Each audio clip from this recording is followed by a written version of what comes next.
When do you think you're going to hit your wall realistically? Oh, like I literally have glowed up every single year. Like every month I get hotter, so I don't believe in a wall. What do I you think mean that's wall? probably like 55. What do you mean wall? It's all Explain to me what mentality. you Like mean wall. unfortunately, like when you're hot, you get so much more power. It sucks, but it's the truth. Wall as in fertility window dies down, your looks fade, stuff like that. Okay, I feel like 37, almost 40. I feel like the stigma is like 30. Is like when girls are supposed to be like, like you have to as a settle woman, down. like I don't base my worth on my fertility, so I think that probably like 60, even 70. One could argue that a woman's most prized possession is her ability to reproduce, though. Because I have a bullshit. successful job in the business intelligence industry and I make my own money and my happiness doesn't stem from having children. I'm 32 years old. That means I've hit the wall 2 years ago and my life has been amazing. Best 2 years. I'm Chinese. We love walls. The reason why below bare minimum low effort men love to scare us with the prospect of being alone, of being worthless, is because they are projecting their fears of being alone and worthless. They simply cannot fathom that women are choosing to be single. Because a man who does not have access to women is a loser as per the rules of the games of men. They cannot understand that they are not trophies in the world of women. Do you get it now? That's why they're always projecting, You're gonna hit the wall. You're gonna be worthless. So many bodies. You're not even a virgin. like, that's why, because they are projecting their fears of being worthless, of being alone. I read this TikTok and I'll credit her here. She said that men love to scare women about hitting the wall because they're projecting their own fears of being at the wall. Because men are born at the wall. Then they have to prove themselves to get out of the wall. Do you get it now? So they're always projecting their fears onto women about hitting the wall because they are at the wall. Bestie, I'm telling you, there is no wall for women. Women are desirable at any and all ages. Now you know. I am having like all the feels right now. I mean, my birthday's in about a week, so I've got all of that coming up, and reading through these comments is really intense, and I can relate to them so much. This is my story right here. I spent my 30s in a relationship with a man that I was very much in love with and expected to marry and have a kid with. And when I was 38, he left me for a 20-year-old. And it was so funny because at the time, I was amazingly optimistic. I really believed that, I was going to go out. I got a new job. I somehow managed to turn my life around after all of that. And I was absolutely convinced that my horrific experience in romantic relationships was like statistically likely to take a turn for the better, and that I was going to meet someone and I was going to be able to have a baby right under the wire. But that did not happen, not even by a long shot. And in fact, the experiences that I had with dating were just as bad, and in one case worse, to the point where I've now opted out of dating altogether because I don't feel that it is good for my mental health. And I'm going to be 47 in about a week. And I think, getting close to the end of the perimenopause phase. And there's a lot of intense emotions that I feel about this. In some ways, I'm okay with it. I have taken care of children my whole life. And there's a part of me that's like, great, now it's my turn. But there's another part of me that is immensely sad. I even knew what I was going to name my child. Like, I've thought about her for decades, and it really pains me to know that I'll never know her. But I think the hardest part of this is that it comes with so much fucking shame. Not because of us. Like, we don't do this to ourselves. It is all from out there. Our society is so judgmental of women who didn't get married and don't have kids. And I hear it on a daily basis every single time I get on social media. I hear it from my own nieces who ask me sometimes, I don't understand why you're a woman if you didn't have children. They're 7 and 9. Where did they learn that kind of... The shame is everywhere. And I wish I could say it gets easier, but it does not. But I will say that I am getting better at taking care of myself and protecting my journey and loving it and learning to accept it. Ultimately, it is nobody's business. And what's truly shameful is that it's so socially acceptable to shame people who are already grieving and in pain. So do everything you can to tell the shame to F off. My story is not unique.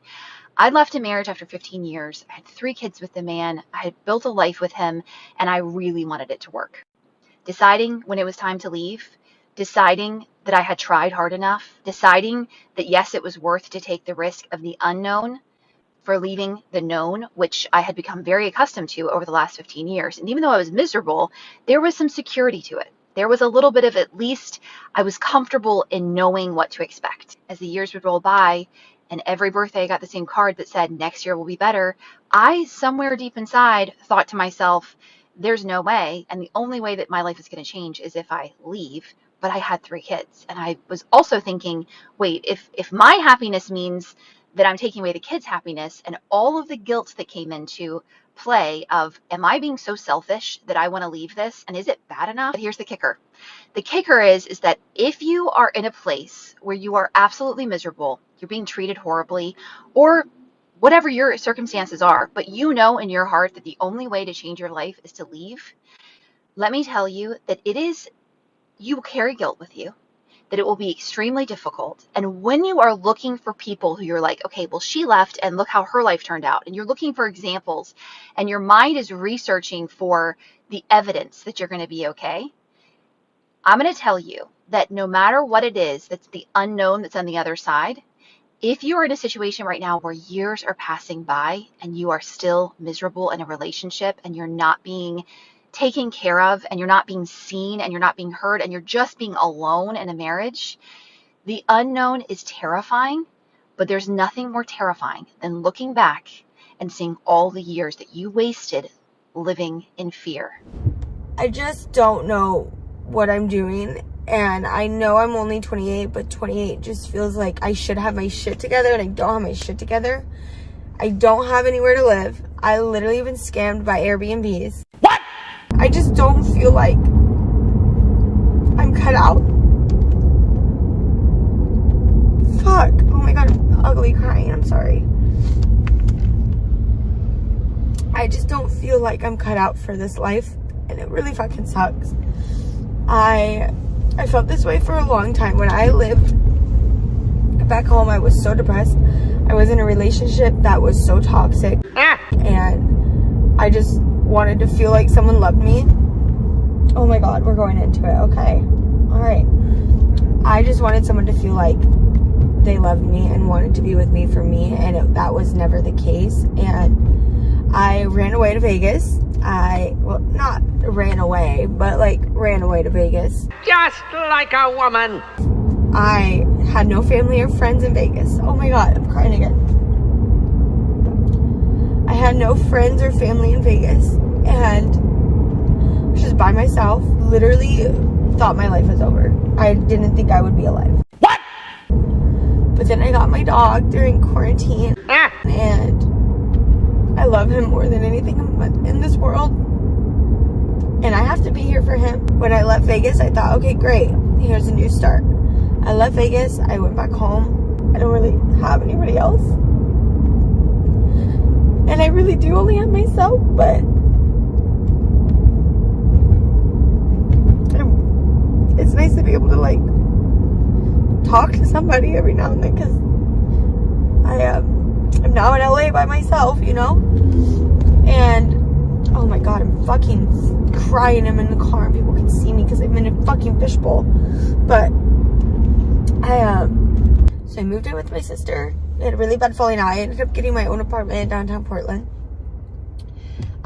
with a co-signer because your girl was not making nearly as much money.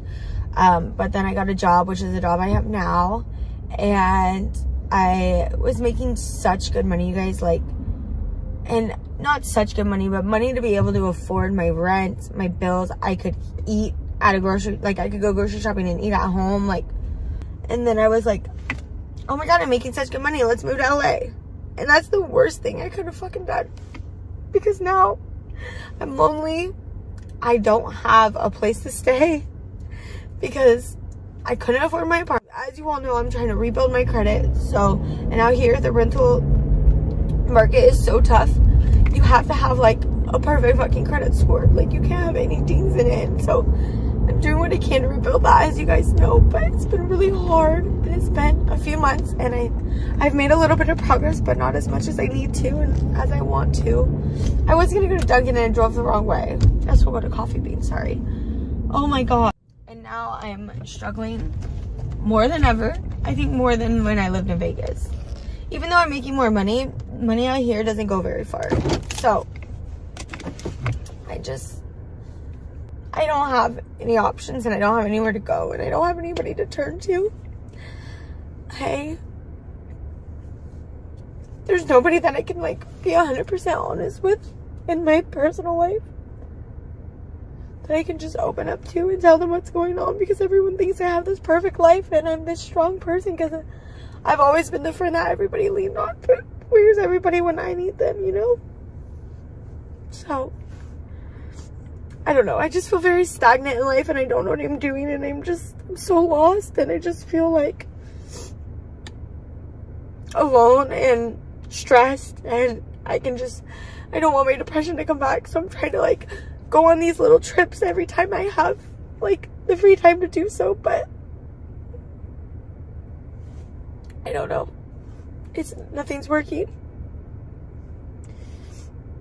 But I have to be here for my dogs, you know? I'm just praying for us, because I just want us to be happy. I feel like everybody deserves to be happy. No! No matter what that happiness is, everybody deserves to be happy. No! Nobody deserves to feel like you're alone, or you're just worthless, or you're just a burden to everybody, because I've always felt like such a burden.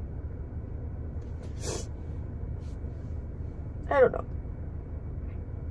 I need to go figure my life out. I'm 28 and I'm sitting here crying in my car. I don't know, guys.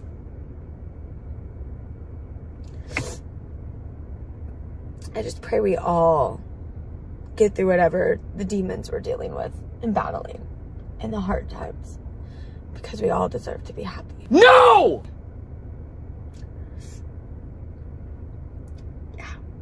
I don't know. I just can't really do this anymore. Life is so fucking hard, and I just wish people were nice to people and could understand that not everybody has get their shit together. Just be nice. No!